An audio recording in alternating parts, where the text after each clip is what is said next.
Ladies and gentlemen, hello and welcome to another edition of the Mr. Warren Hayes Show. I am, of course, Mr. Warren Hayes, because otherwise that would be really awkward.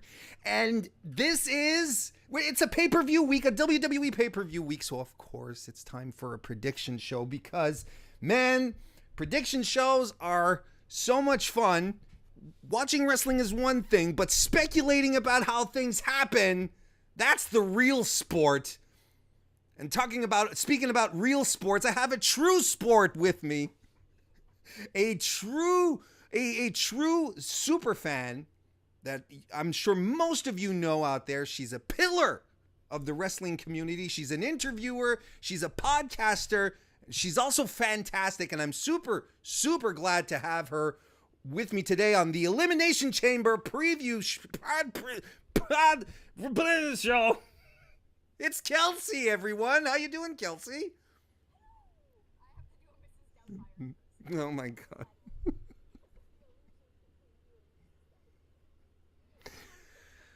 God. This wasn't on the outline, by the way, Kelsi. I mean, I'm not sure I appreciate you going off script so early in the show. Oh my God. Oh man.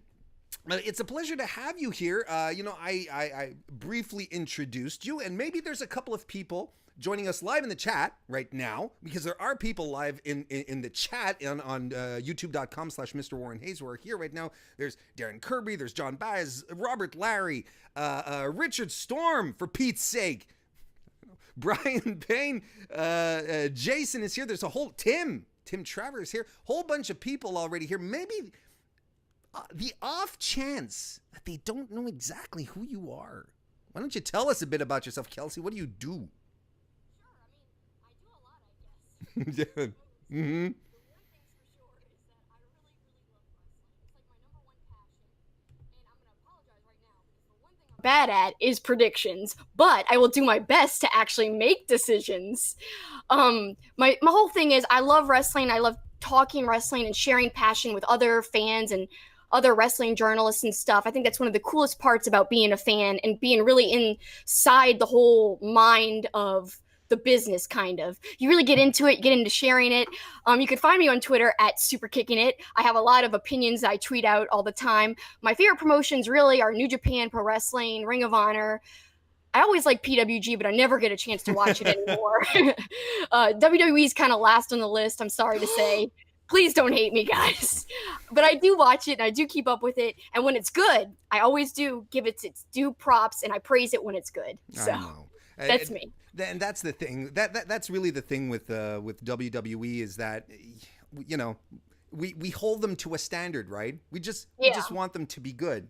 We'll probably talk about this in a wee while, because we do have a lot of stuff to go through. And thank you, ladies and gentlemen, in the chat for mentioning that we were having a bit of an audio issue that I fixed, because I am a master of live show. That's bad. Okay. We're all okay. See, that's what the live chat is for. That's what they do here. Well, that's what we do here at youtube.com/Mr. Warren Hayes. And perhaps, maybe even some of you are listening afterwards, maybe not live, later on, which is fantastic. Do think about giving a thumbs up, about sharing the link out right now or later. That's always appreciated. Or maybe even listening to this in podcast form, because the audio will be made available a little later on the Mr. Warren Hayes Show on all podcasting platforms: Apple, Stitcher, Spotify, Google Podcasts, Podbean. It'll all be there. But this is not about plugs tonight, not mine anyway.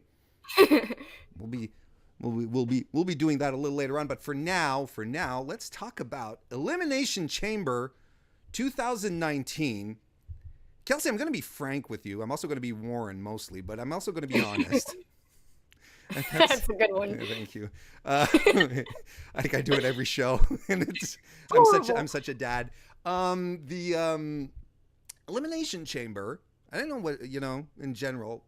As for me, not my favorite WWE themed pay-per-view.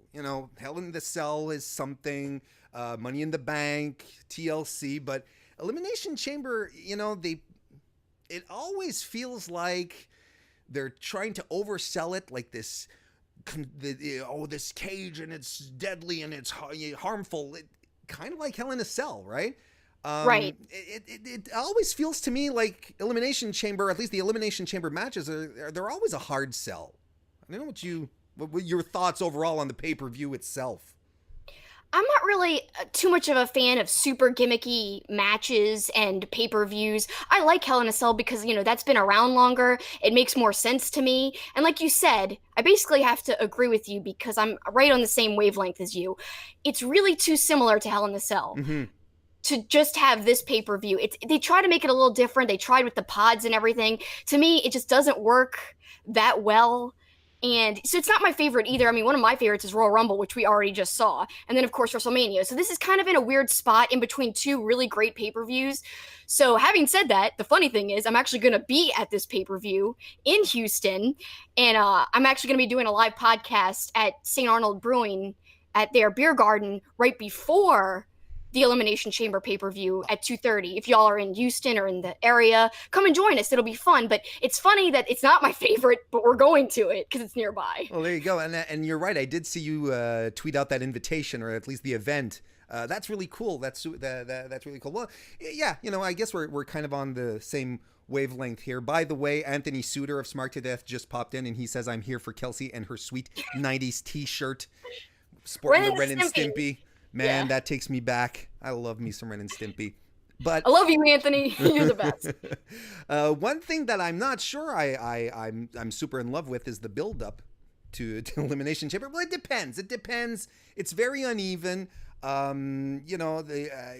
Overall, I think they did a good job with the Elimination Chamber matches in and about themselves. I think there's a proper amount of hype. Of build-up that was made. The rest of the card is a little so-so. Give me your thoughts again, Kelsi. How do you feel about the progression, the build-up to the event?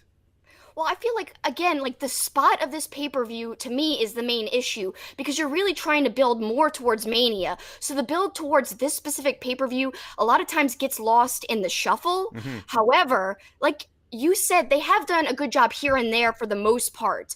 And something that I feel like hasn't been given the best build, though, I don't like this whole Ronda Ruby thing, because they've slightly built to it, but really we obviously see this whole Becky Charlotte Ronda thing. It's an overarching longer thing, obviously pushing towards WrestleMania. And so in that way, I feel like, Ronda's match at Elimination Chamber is almost irrelevant. Yeah. I mean, come on. I don't think I don't think anyone's buying into this. Like, the ending's been telegraphed way too hard right now. It's crazy. But yeah, no, I completely agree. And we're talking about Becky and Ronda and Charlotte and Becky. Man, that's something that's been on a lot of people's minds. They being WWE, they've been pushing this hard towards the WrestleMania event. You had Becky winning the Royal Rumble. Then now they're pulling this injury angle, and as she tries to confront Ronda Rousey, who in the past couple of weeks has perhaps not been very stellar in her promo work. Let's putting it mildly. And then they come and introduce Charlotte into the whole situation last Monday, where she popped up at the very end of Raw at the behest of Vince McMahon, who has suspended Becky Lynch. And now Charlotte has said that she's going to be at ringside for Ronda's match. What do you think about this whole situation with the Raw Women's Championship and their three top women, basically? Well, are you ready for people to rage against me and start disliking me? All right, well, let's do it. Let's go. Okay, I'm really a nice person and an awesome, very fair. I always see both sides, but this is just going to make people be like, she's the worst. So, okay, I say this all the time. I'm admittedly not the biggest Becky Lynch fan, and that's fine. I think it's okay for everyone to have a preference. Yes. I will give her her due respect. I think she's on fire right now. Her character works pretty good, but I think she stumbled slightly the other day on the mic. Very barely noticeable, but when Ronda stumbles, everyone attacks her. Bully Ray on his podcast, they were talking about how people were jumping down Rhonda's throat. And then Rhonda's awesome line, ice and Advil, Mm-hmm. B, you know, Mm-hmm. that line would have been blown up had Becky said it. And I agree with that 100%. So to me, I'm okay with Becky. She's not my favorite, but I think that people are kind of blindly in love with her to where that she can do no wrong. So it makes them super critical of the other people in the match. Like I said, it's perfectly okay to be a huge fan of her. I totally understand that. I actually am a really big fan of Charlotte. I think she's great, and I don't mind her being added into this match if it's going to turn into a triple threat match at Mania, which I think it will. I think this is all leading towards that. However, the one thing I don't like is the way that they're doing this angle. I feel like it's very sloppy. It's not clean cut. I don't think it does Becky any favors, honestly, how it started. They should have gone straight to Vince McMahon being the super bad guy. They're obviously trying to do a subtle repeat of Stone Cold McMahon. And I've said this on my podcast, so I've said this a lot. They're definitely trying to repeat that type of feel, which I can understand. That's one of the greatest feuds and rivalries of all time. It's a super easy thing to get invested in, an authority figure versus somebody you really want to root for with Becky this time around.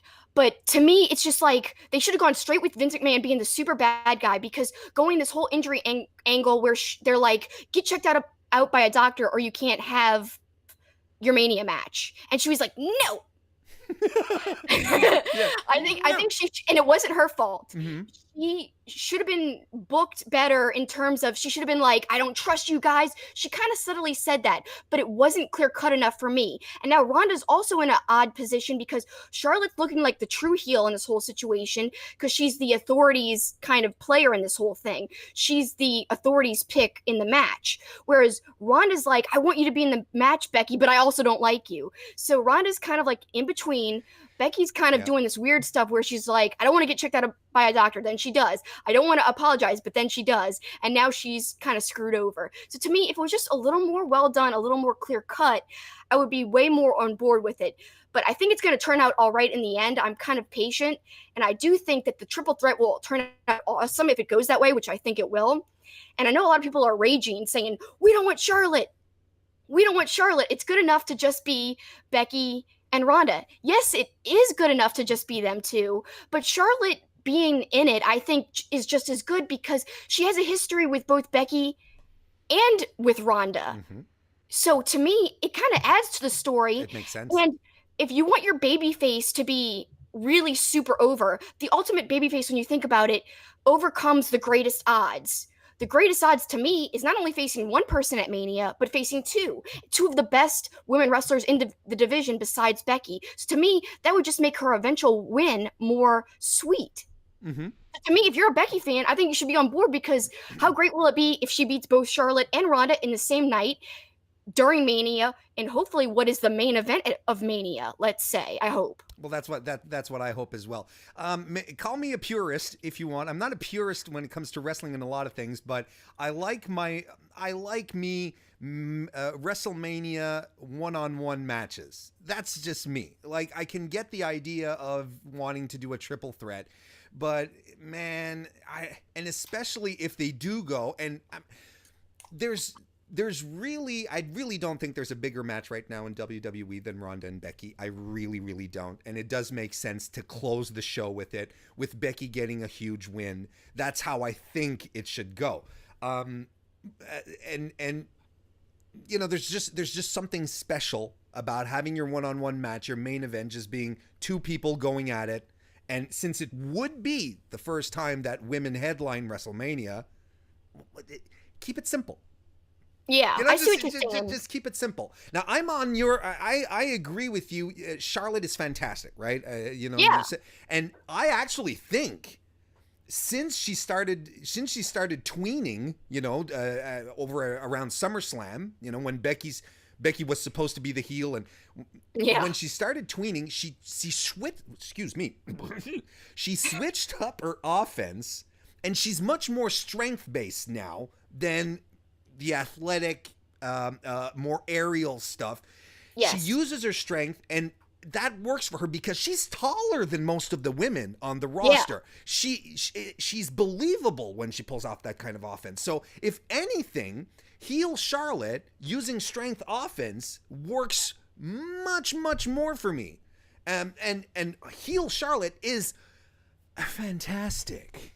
Like everything that she said on SmackDown was pitch perfect. Like you could not. Flair's are heels. It's just that simple. And you pointed it out, and you are exactly right. Where does this leave Ronda? Because Becky's the baby face. Everyone wants to cheer for her. Everybody hates Charlotte because Becky conditioned us to hate Charlotte, you know? Exactly. So where does this leave Ronda in the middle of this? You know, I was a proponent. First of all, I've been a fan of Ronda Rousey since she's come to WWE. I have been a booster for her.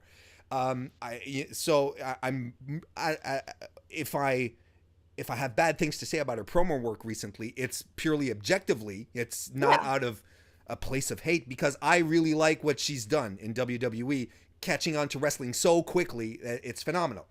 It's like Matt Riddle. I mean, she's caught on so quickly, and I don't understand the boos because although, yes, people might complain she hasn't paid her dues. That's the one thing people say. But I think she has put in the work, and she is an athlete, and she's paid her dues in that way, and she obviously has some form of passion for this business. And to me, that's enough to accept somebody into the business as me as a fan watching from home. And I think right now, see, the boos that she's getting, or at least the mixed reactions, let's call it that, I think it's because her character work is just all over the place.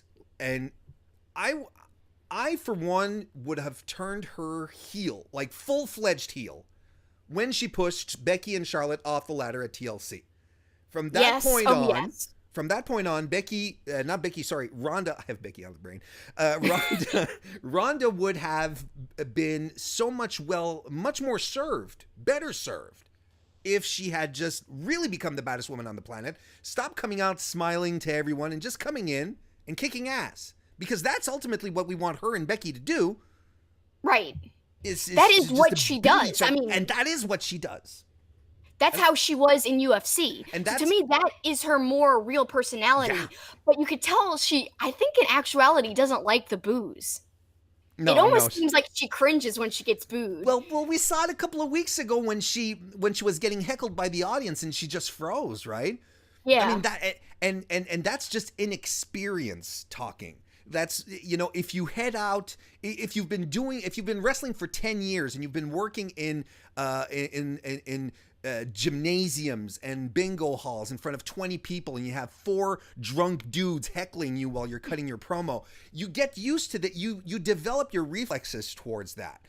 Right. You know, she's done immense strides, but she depends a lot on the scripts right now, which is normal because it's WWE. She depends a lot on the scripts. Oh, the audience isn't reacting how they're supposed to. Yeah. So now what do?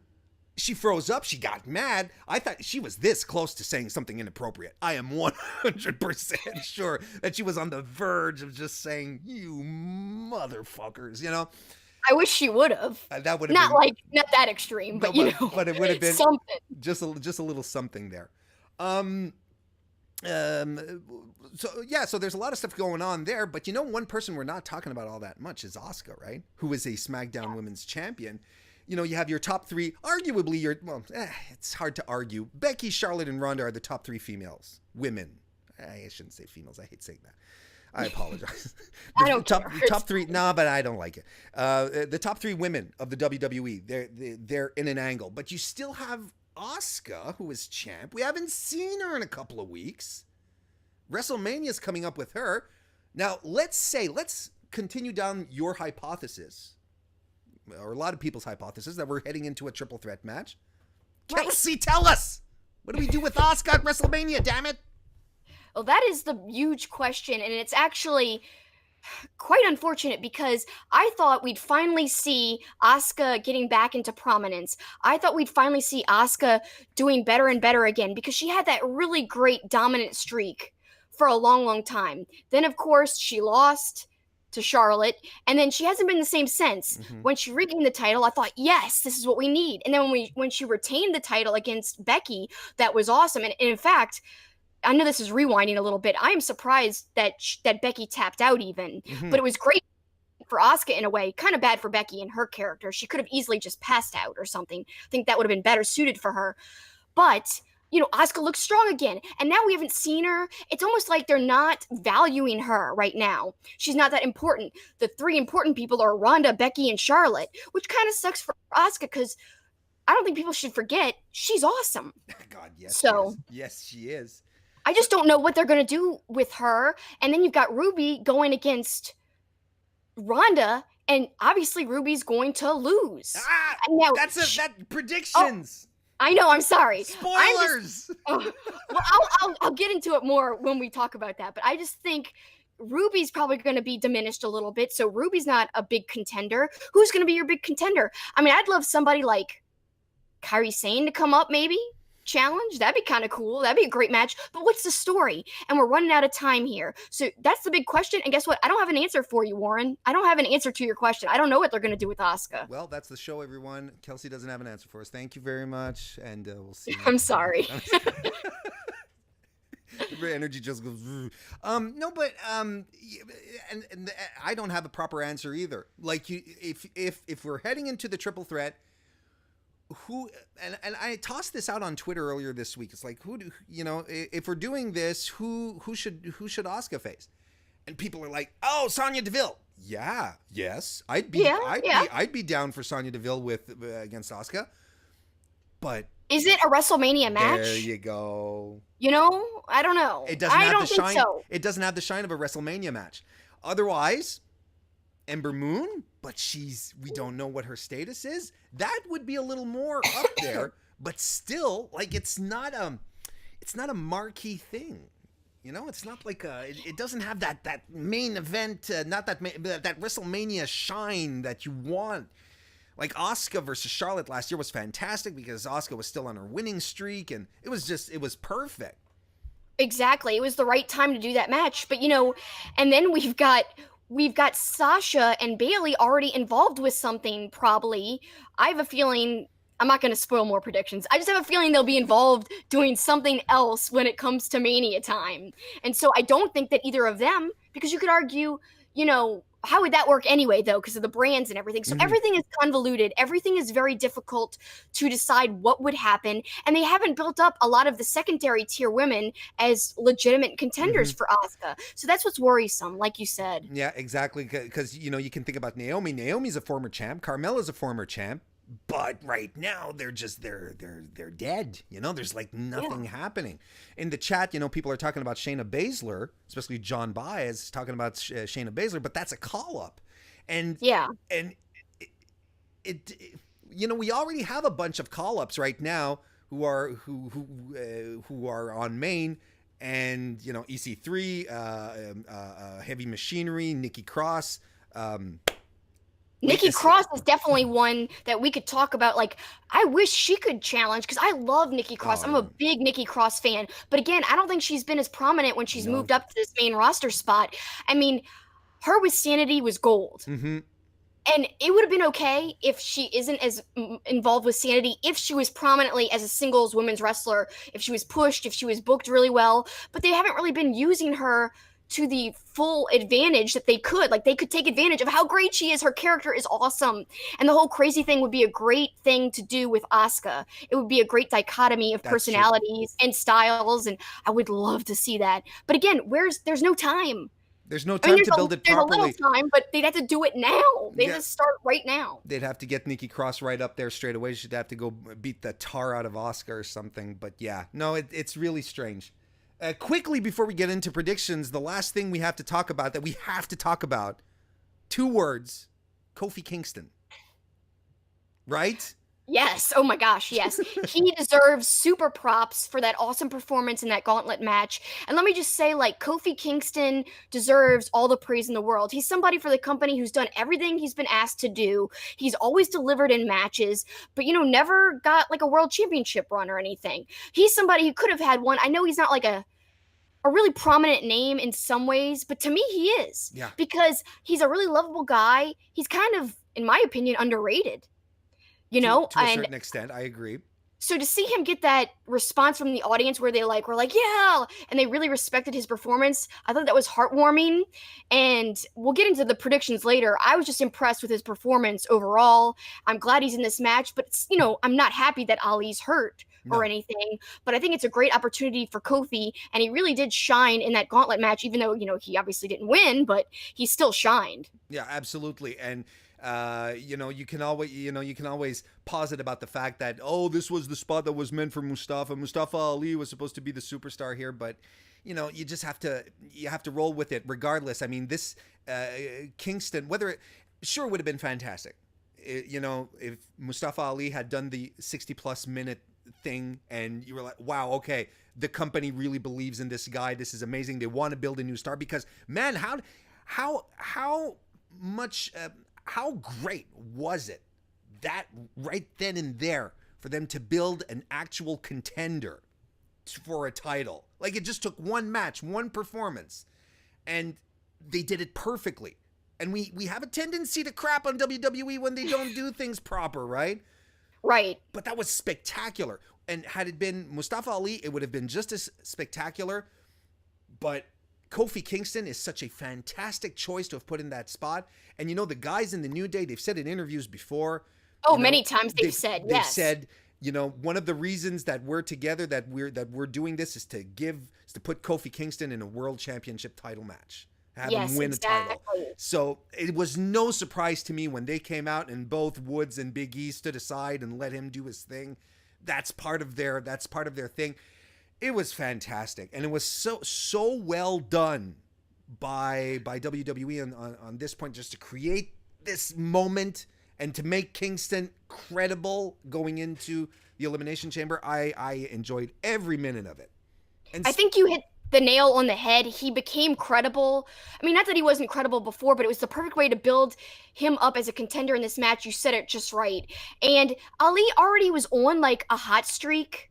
He already had a lot of great singles performances. So I think that this match, Kofi being in it and doing so well, really did a lot for him, because obviously he's done well in his tag team with the New Day, but he hadn't had that chance to shine in a singular way like Ali had.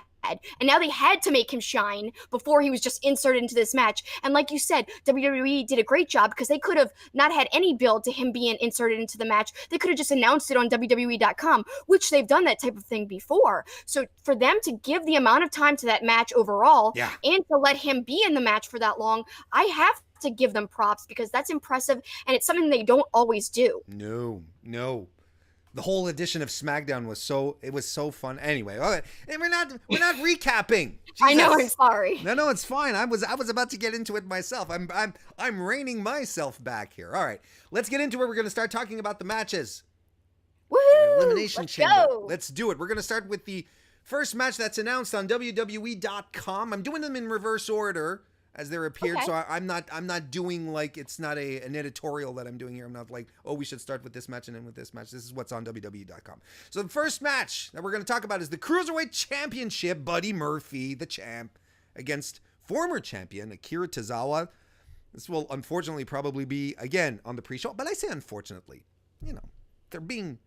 it's still being showcased. I'm a big 205 Live viewer. I love the show. I don't know about you, Kelsi, how familiar you are with the Cruiserweights. Thoughts? I don't get to watch it. I don't get to watch 205 Live really hardly at all. But I mean, I obviously keep up with it online and stuff. I'm familiar with the guys in the promotion. I saw Buddy Murphy win the title, and I love what they're doing. It's just that there's so much to watch. I never get a chance to tune in. It's like, adding another hour of wrestling to everything. But what they're doing with the whole show is great, because they're really elevating the guys. However, I feel bad for the whole show, because I don't think it gets the eyes it deserves. And I'm saying that as someone who doesn't even give their eyes to it. And it's not because I don't respect them. It's because just there's so much competition out there, even on the network. Let's not even talk about other promotions. I'm talking about on WWE. The amount of hours of the content that they put out is insane. So yeah, I like 205 Live, but I never get to watch it. Having said that, I know Buddy's had the title for quite a while now, and I'm hesitant to say I pick him to win and retain. But I think I'm going to go with that. And let me just, before we get into a lot of predictions, I'm bad at predictions. So everybody, I'm probably wrong. That's fine. That's like my least favorite thing to do is predict. But for Warren, I'm on a prediction show. All right, So there you fantastic. Thank you. But I mean, there's no stakes, right? I mean, we could both be completely wrong, and everything is fine. This is There's no punishments, thank goodness. No. This is mostly just an excuse to talk to go on other people's shows and talk about stuff. My guys from View from the Top Rope, they do punishments and stuff. Oh my gosh, no way. No, I would suck and I would fail and I would lose. Hey, could you imagine, like, I reach out to you and I'm like, hey, Kelsi, you want to be on my prediction show? And you go, yeah, sure. Okay, but, if you lose, then you have to drink a gallon of kerosene. And she's like, what? Oh my God. No, I'm not going to do your show, Warren. Well, I would die. It's counterproductive. Yeah, drinking a gallon of kerosene? Yeah, you would. Literally. You literally die. I watch 205 Live religiously. I cover it actually for Fightful.com, over on FightfulSelect.com, premium service, $5 a month. Go sign up. And so I watch it religiously. The problem that they have right now, I was actually shocked that Mustafa Ali was called up to SmackDown, not because he's not a talented dude, not because he's affable. He's a fantastic guy. He's an incredible talent. I was just surprised because right now in 205 Live, there is no one who is positioned to be credible enough to defeat Buddy Murphy. Buddy Murphy is currently the final boss of 205 Live. He's not the champ. He's the final boss. Yes. And Akira Tozawa, he's fantastic, and he is one of the very rare 205 Live guys who is over with the crowd. He connects with the crowd. He's super charismatic. His offense is good. It's a nice combination of strength and agility. But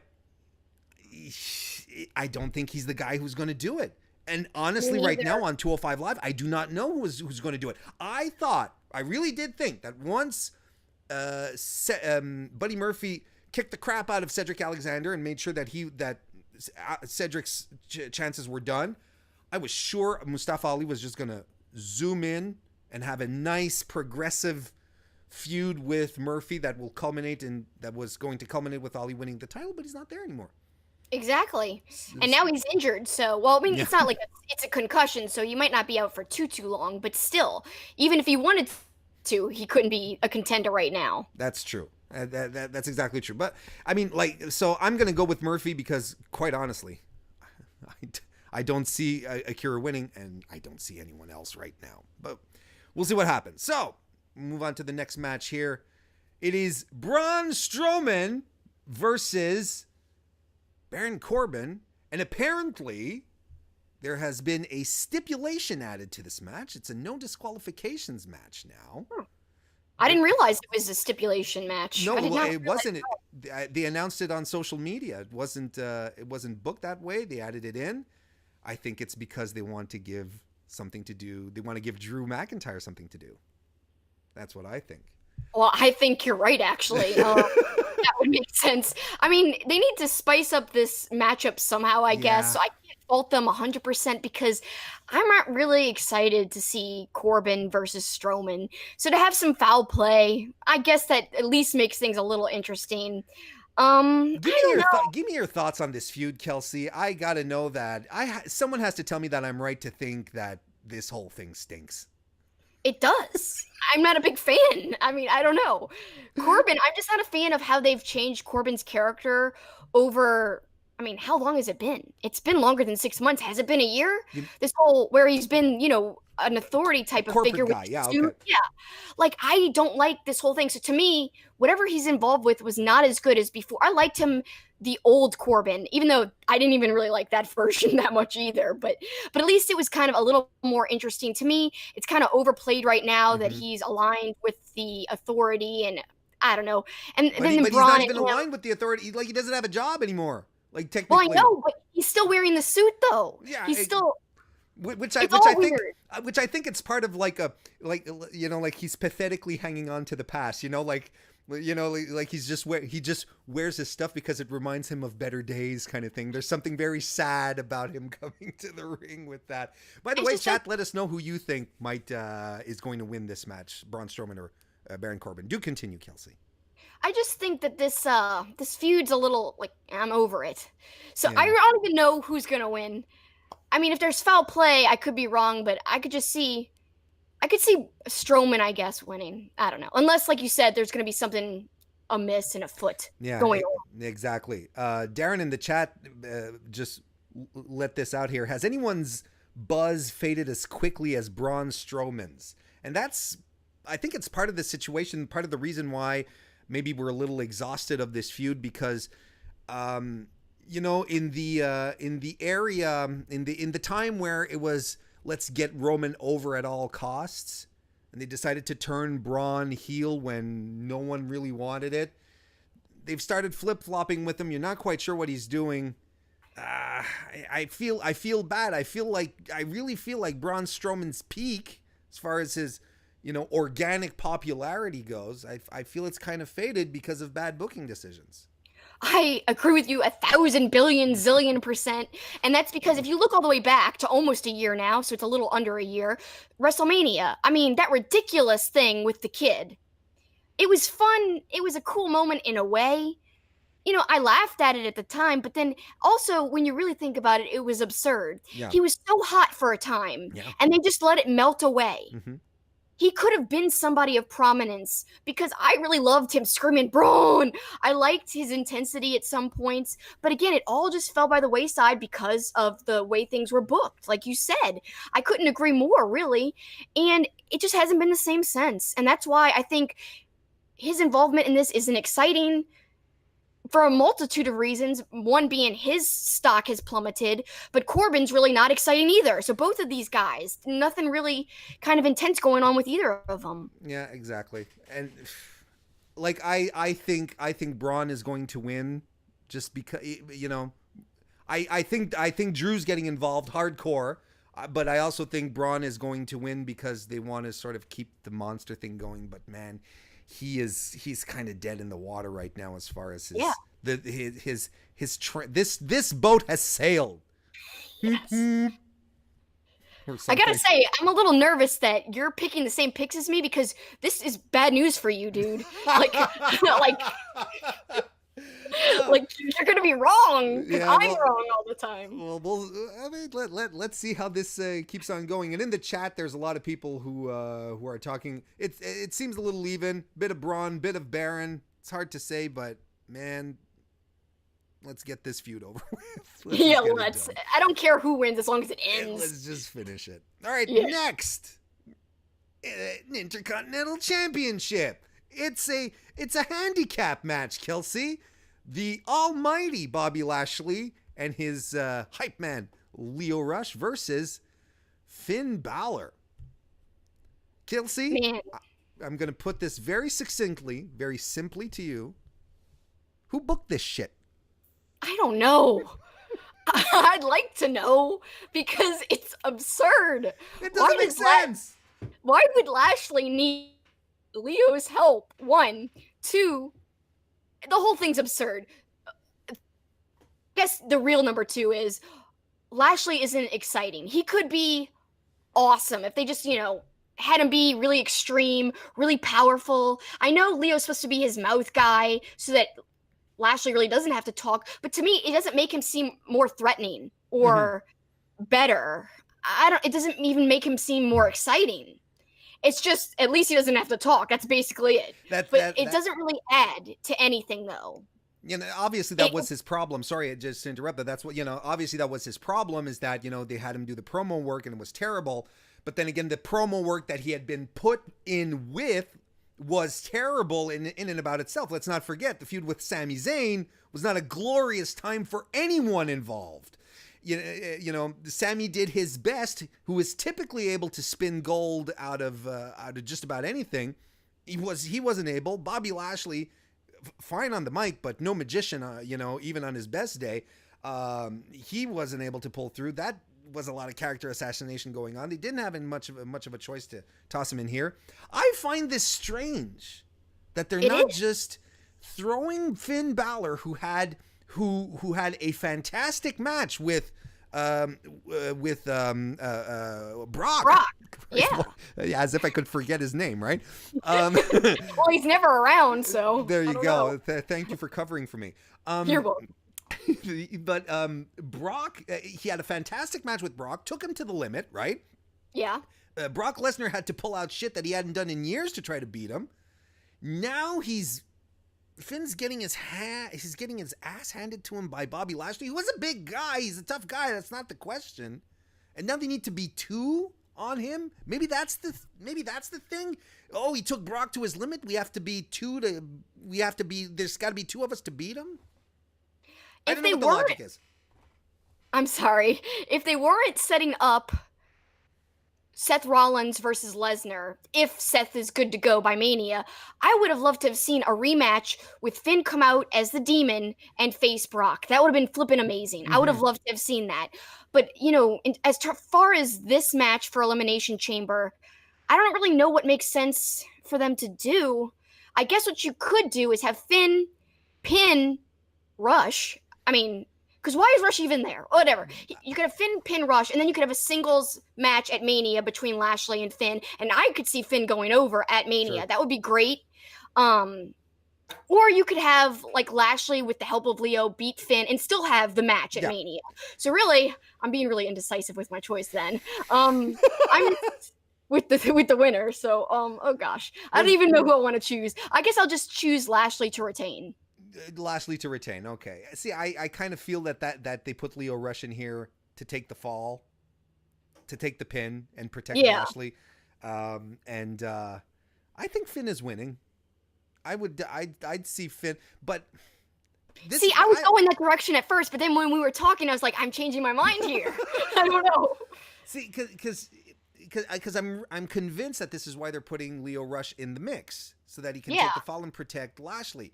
But Bobby Lashley needs like a title. He needs to be a someone that you chase much more than Finn. Finn, it boggles my mind how he's managed to stay over despite the horrendous 2018 that he's had. Let's not forget that probably his longest feud last year was with Baron Corbin, right? That's probably the most extended feud that he had. And the feud was based on his size, which I hate, but it's total Vince. Yeah, that's 100%. That feud wasn't even good. So that was terrible. And like you said, Finn's somebody just like Sami Zayn who could usually spin gold out of nothing. So he's been doing that as best as he can, and he really pulled out all the stops in that Brock match. Yeah. So it kind of sucks that he's kind of in this weird, awkward, in my opinion, match. Like you said, my first inclination was that Leo was gonna eat the pin, but I just don't know. Now I was going back on that. I'm gonna stick with Lashley, even though I think you could be right too. I'm gonna go with Finn, but I find this is the hardest match to call, the hardest result to call for the evening. In the chat, Bobaruski just let this out here into the world, saying Impact Bobby Lashley is so far away now. Yes, it's crazy because, man, when he returned, we were all pretty excited. Even if we were even remotely familiar with his work at Impact, we were all really excited. But WWE, man, they fumbled it again. Yeah, and let's talk about somebody else who was in Impact. EC3, who came up from NXT now. I feel like his personality isn't even coming out as much as it was in NXT. No. So to me, my biggest gripe ever with WWE is the Woken Matt character now. Oh, well. He's disappeared now, but in general, that's something that never translated as well as it did when it was in Impact. The Broken Matt character in Impact was my favorite thing in wrestling ever at that point. Mm-hmm. I loved it. I was obsessed with it. And again, I don't know. I don't think it's on purpose. I just think that it's hard to transition over to WWE TV. You have some different types of limitations in a way. Mm-hmm. Mm-hmm. But also, I'm not blaming the writers and the booking and everything completely. I just think it's a problem with the system overall. It's hard to get over in that system. And the reason I'm blaming the system in general is because Sami Zayn on Jericho's podcast a couple of weeks ago really was like a month ago. It was called The Mental State of Sami Zayn. Yeah. And he said, cut the writers some slack. It's not all their fault. Like, it's a hard system to work in. You don't understand it unless you're in it. You really don't understand how hard it is. And he even said he was hesitant about coming back and falling into the same pitfalls, the bad pitfalls of the whole, just get through the match. You got 8 minutes. You're doing this. Oh, this pay-per-view match got cut short and yada, yada, yada. Mm-hmm. So he even recognized that on the podcast with Jericho. So to me, I'm cutting the writers and the other people some slack and saying it's kind of just a hard system to work in general. That's no fault. That's not really a bashing of WWE thing. They've got restrictions. They're a publicly traded company. They've got TV restrictions. It is what it is. But yeah, Lashley's not the same as he used to be. No, and they have so much talent, and that's one thing also that works, that doesn't work in their favor, is that they have so much talent. That if ever someone like starts being difficult or just doesn't like what's happening or gets injured or whatever, they can just flip someone else into that position. But then you have to start that process over again. You call someone up or you bring back someone. Well, you have to start over from scratch, and that's not easy either. No, that's an excellent point that you just made there, because the WWE system it's hierarchical. Hierarchical. There's a hierarchy. Hierarchy. Thank you. There's a hierarchy. And I know what you're going for, but I can't even say that word. So let's just use a different version of the word. And yeah, there's all these intangibles and so on and so forth that we're not aware of, the power structure, and yeah, there's a lot of things, but that's an excellent point. So you're picking Lashley. I'm picking Finn. We'll see on Sunday. We'll DM each other. We'll see. I think you're going to be right.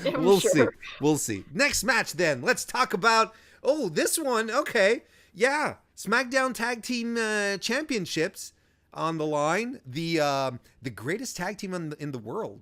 The Miz and Shane McMahon versus the Usos.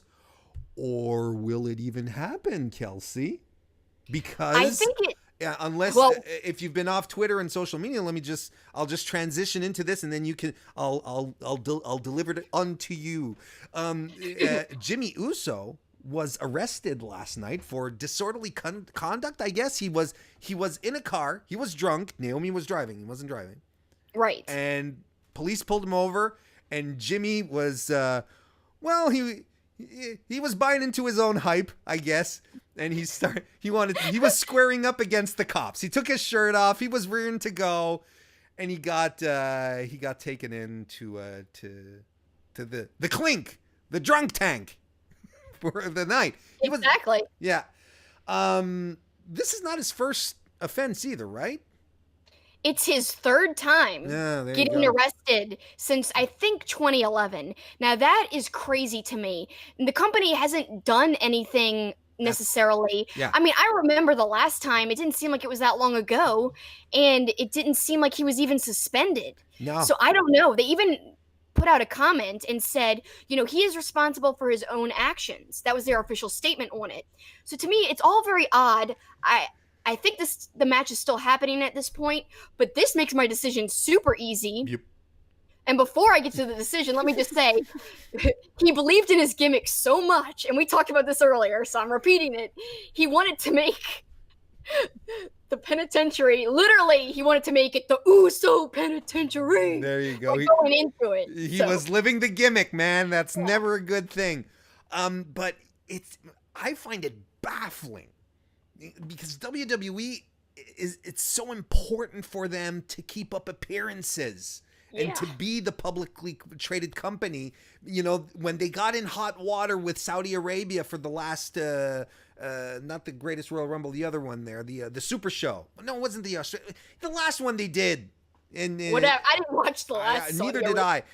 But they got in so much trouble with it that they just stopped referring to the fact that it was in Saudi Arabia, right? Because let's just not. So now they have a guy who's perpetually. Like you said, it's the third time that he gets busted for being in a car and being drunk. This is the third time that it happens. this is becoming an embarrassment to a certain extent. And it's not just to Jimmy Uso, it's to your employer as well, right? Yeah.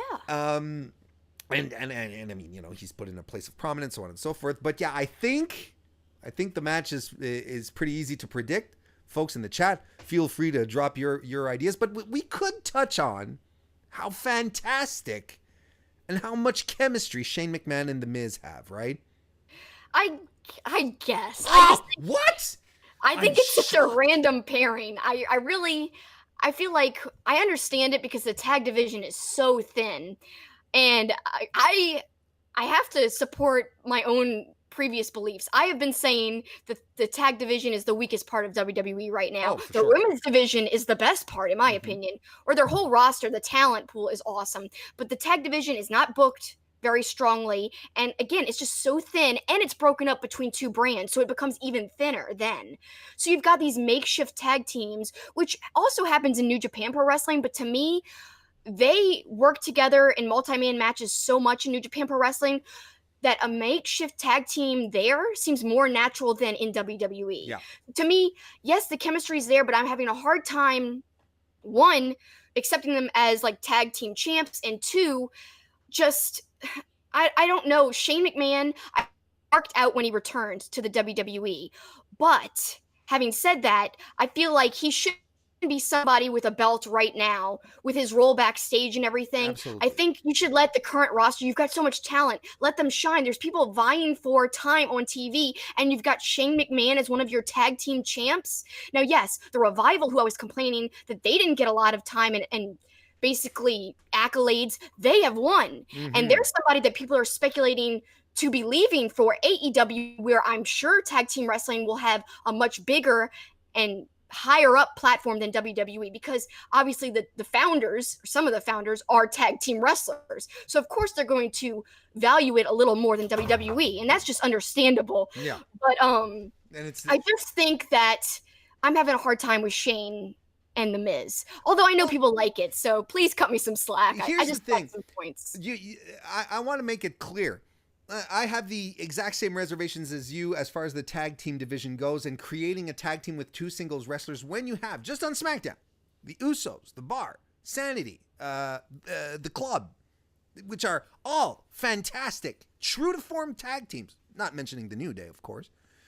But, you know, why would you feel the need to create put two singles guy in, create a tag team when you have all these fantastic people already there just waiting for an opportunity to get on TV? But what I wanted to get at was the chemistry that these two have, because Miz and Shane together in their promos, their interactions, since the beginning of this angle, which I was like, at first. I won't do it again. I was gonna offer, but then I was like, nah, man, you know, I'll just let that live on. And that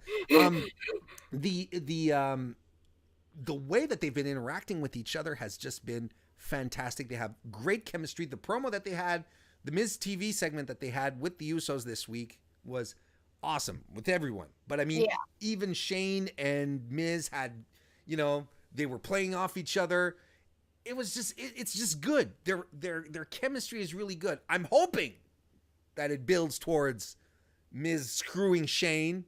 Oh, I hope so, and I think so. And we'll eventually get the WrestleMania match out of this. And as much as I thought that they were going to plant the seeds of this Sunday, I think that because of what happened to Jimmy Uso, I think the besties are going to hang on to the titles. No questions asked. Well, I'm in agreement with you. That's my official prediction for sure. And The Miz, I think partly why they have so much chemistry, The Miz is such a great talker. I mean, God, he's amazing. Yeah. I've always liked him. Sometimes he doesn't get the due props I think he deserves. Some people aren't a big fan, but I think he's definitely he's proven time and time again he can shine. So I do see your point there. They do have a certain chemistry. And I'm going with the same pick as you again.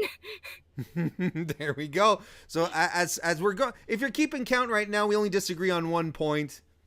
Otherwise, we're in complete agreement. And I think it's going to continue with this match here.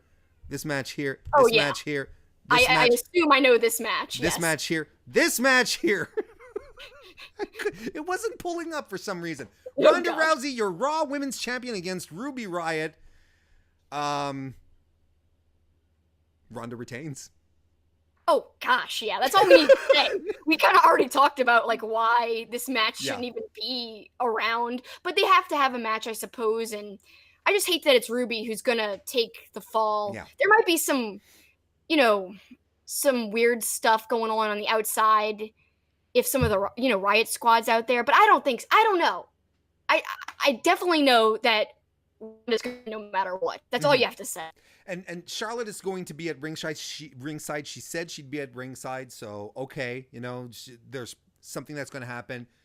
Becky is suspended. I don't think that's going to keep her away much. No way. She wasn't on SmackDown this week. I think that's a tell that something's going to happen on Sunday.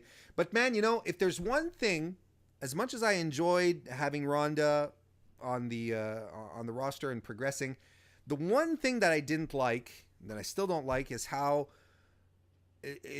she was positioned to just go through all the women on the roster. That I don't like. Yeah. Well, then you're weakening your roster, There you go. Like, for the future. Especially, if someone leaves, it's not good. Like, she's beaten everyone. Yes. You know what I mean? Like, she's beat Sasha, Bailey. Yeah. She's gone through everyone. Even Natalya, who is her best friend, that's done.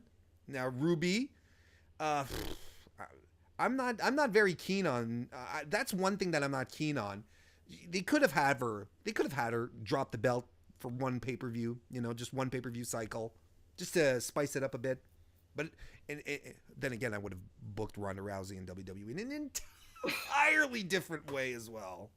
Well, like you said, a heel Ronda would be more interesting and more her. Yeah. But I think I agree with her having the belt this long. I don't agree with her like just kind of steamrolling through the roster. But I think this is going to make the eventual loss to Becky mean more in the end, though, which I'm assuming will happen. I know this is a prediction for a totally different show, but I do think Becky will overcome and it'll make her win that much sweeter. Like, wow, she even beat Ronda, who beat everybody else. Look how great Becky is. So to me, that would be the payoff, I suppose, and it would really make Becky fans happy. So there you go. That's a fantastic point.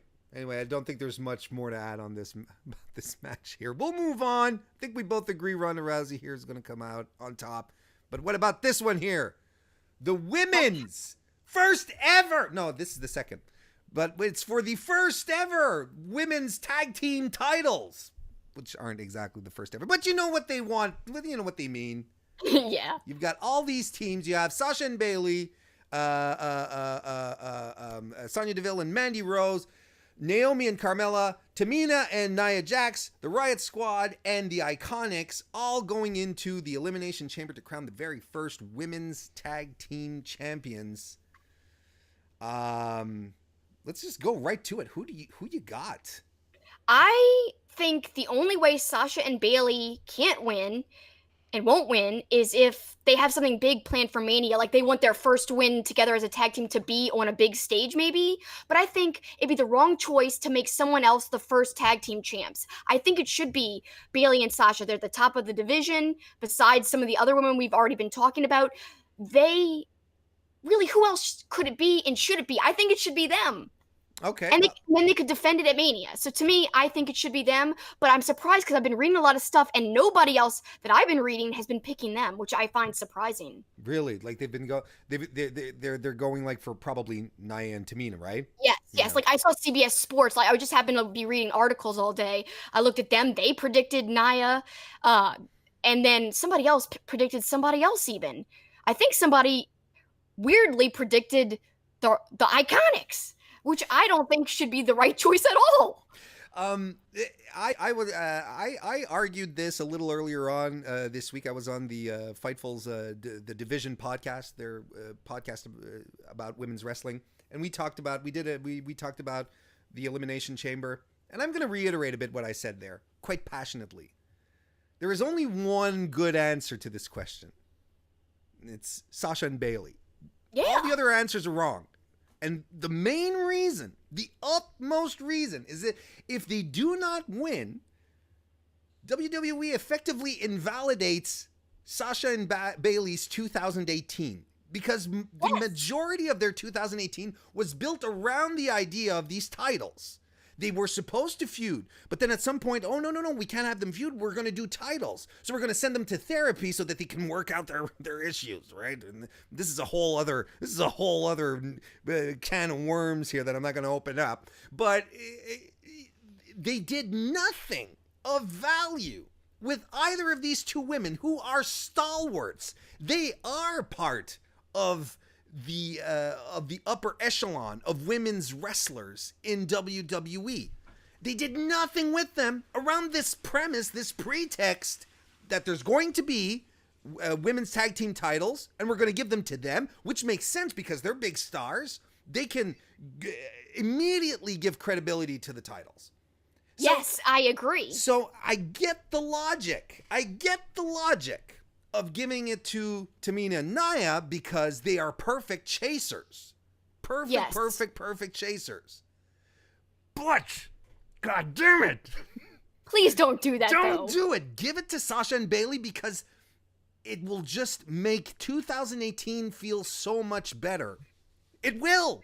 It really will. They threw away their singles match, their eventual feud. Yes. I can't believe they did it. And that was last Elimination Chamber, I believe. Mm-hmm. They had the perfect opportunity to just go with it and run with it. And to me, that was worthy enough. So that could have been the first women's main event WrestleMania match, in my opinion. God. Bayley versus Sasha was that good. It was great at TakeOver years ago, and we haven't seen it again. I want to see it on the main roster. I've ranted about this before on my own podcast, Two-Face Wrestling Talk.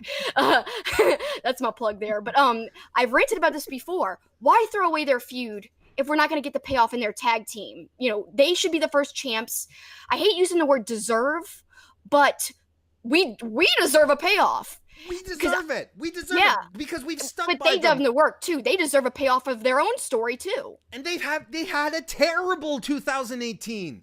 Like, creatively speaking, I'd be down. I'd be completely bummed out with what they're doing with me. They haven't done anything. And my God, Kelsi, they've been at this for a year. It's been a year where they've been teasing Sasha and Bayley going at each other, and it just didn't happen. They didn't even have a match at WrestleMania. Yeah, they were in the Battle Royal. What the hell? They can't, like, there is no good answer outside of giving the titles to Sasha and Bayley. There is no good answer. If they don't, I'll be sorely disappointed. So let's see. I mean, WWE is no stranger to disappointing me. So I don't know. We'll have to see. They did it recently, like in NXT UK, right? With the first titles, they gave, it should have been Mustache Mountain, but they gave it to Gibson and Drake, which I understand. Gibson and Drake, continue the feud with Mustache Mountain, make Mustache Mountain chase the titles. It makes perfect sense. But here, oh my God, here WWE has a whole year that they have to make up for, in my opinion, with this win here. So we're in agreement again. We are. Let's just say let's hope this is a good sign. Yeah, please let them really win. All right, and our main event, the men's Elimination Chamber, the new Daniel Bryan and his hemp belt facing off against Kofi Kingston, Jeff Hardy, AJ Styles, Randy Orton, and Samoan Joseph. Now, I'm actually looking forward to it because these are all guys who can just be completely insane in this type of context. This match could be great. Yes. If they have the amount of time, if they don't hold them back too much, I'm really excited. And the wrestling quality overall on WWE has been improved as of late. So I have hope, I must admit. I know that's kind of a dangerous thing sometimes. They always say hope's the most dangerous thing. But yeah. I think this match could be great. I really, really do. And I've got a couple of ways it could play out. My official pick, I'll say that right here, is going to be Samoa Joe. I'm going to go way, but you could argue a whole bunch of other options, but my official pick is Samoa Joe. I just love to see that. Give this man a belt already. Awesome on the mic, awesome in the ring, awesome in every way. He's not getting any younger. I'm not saying he's going to leave or retire anytime soon, but I'm saying eventually this guy should have a title.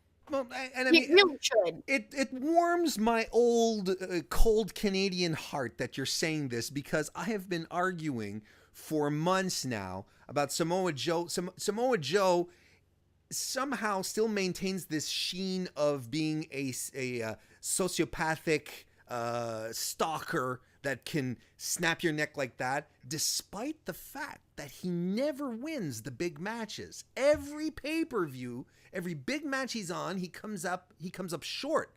And you can only stretch this out to a certain degree, where you're like, if Samoa Joe grabs a mic and starts threatening you, you'll be like, sure.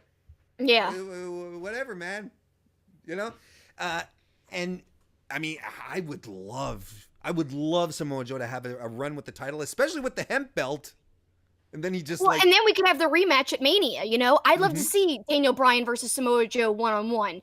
At Mania, that'd be awesome. Again, that could happen in my dream world. I'm not sure it will actually happen, but that's what I'm going with.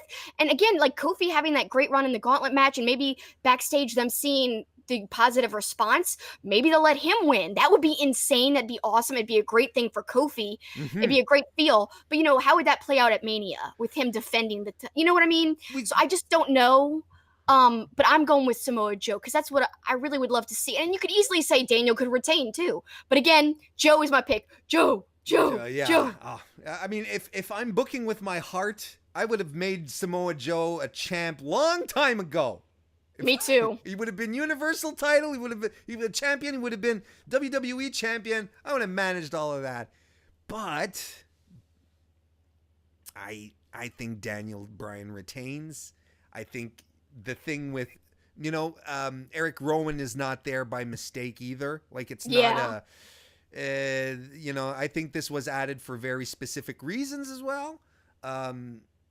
You know, and but outside of Samoa Joe, I don't see anyone picking up the title. I think AJ. I really think AJ is. I don't think he's leaving WWE, but I think he's due for some time off. I don't know if it's probably after Mania, but I don't think he'll be hanging on to any titles. Kofi, as spectacular as his performance was and how he's elevated himself, I don't think this is going to be the time. Although I would 100% dig another Daniel Bryan Kofi Kingston match, especially with just like solo stakes. That'd be amazing. That'd be fantastic. Randy Orton, I think he's and Jeff Hardy, I think they're both non-factors. They're great wrestlers, don't get me wrong, but they're in there just to, you know, put some great spots in there, get some good pops from their, you know, signature moves. And I don't think they're going to win at all. No way. I'm sure about that one thing. I'm not sure even about my pick, but I'm sure about that it won't be Randy and it won't be Jeff. Well, I mean, I'll leave it with this. I think Daniel Bryan retains, but God, I hope Samoa Joe wins. Me too. I'm just living in a dream world. It's not my prediction of what actually probably will happen, just like my dream world playing out in reality. I wish. There you go. Well, I hope it happens, because I'd want to be part of that world. Me too. I want to be part of it.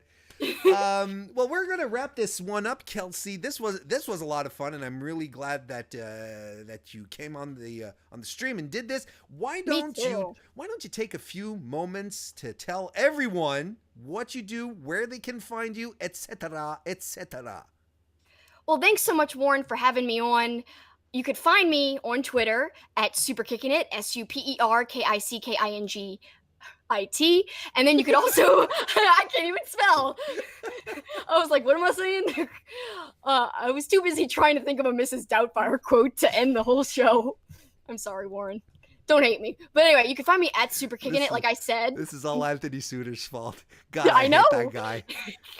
Anthony, you're the best. It's like one of my favorite movies ever. So not only am I a hip old gal who could bebop, hip hop, dance till you drop, but also, yo, I can make a wicked cup of coo-coo! And there's your Mrs. Doubtfire quote. But anyway, like I was saying, that quote distracted me from, you could find me at SuperKickingIt, that's with a G. You could also find my podcast at Two Faced Pod, TWOFACEDPOD, and that airs every Friday. It drops at 6 a.m. Very, very standard, very good, always at 6 a.m. And that's on Wrestling Inc.'s platform. You could find it on WrestlingInc.com. And you could also follow Wrestling Inc. on all audio platforms that you use to listen to podcasts. And then you'll find us there. It's labeled Winks Two-Faced with a date every Friday. So that's me. So there you go. Well, and again, I can't tell you how much I can't. Yeah. Don't worry, Paul. She's on her way. Like Valentine's Day, and he's also like plugged the event in Houston, which I did.